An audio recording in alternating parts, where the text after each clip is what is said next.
My first camera, my stepmom purchased my first all-manual camera on eBay for like $40 or something like that. When I got it, I was completely overwhelmed. Before that, I had only ever used throwaway cameras.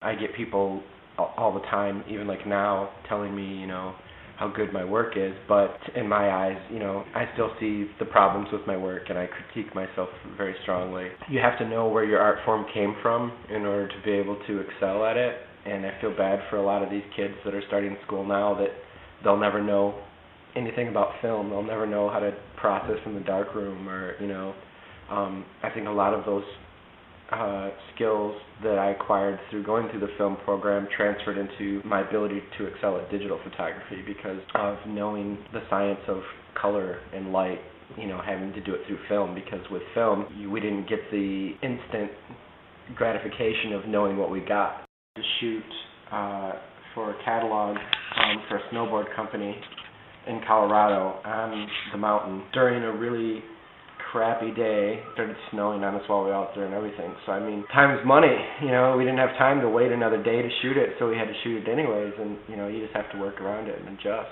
And, so that particular day I ended up having to use the sun as a backlight, and then I actually used strobes out on the mountain. I just had a couple of assistants holding on to them, making sure that they didn't blow over and fly down the hill. We shoot with Douglas J, we shoot with Paul Mitchell.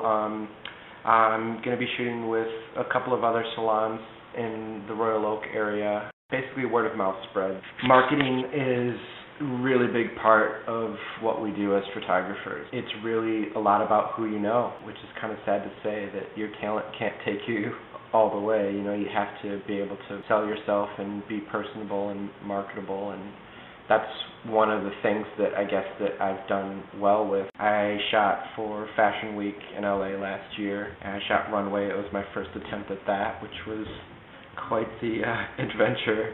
If you've never been in a runway pit in LA with a bunch of other cutthroat photographers, you haven't lived as a photographer.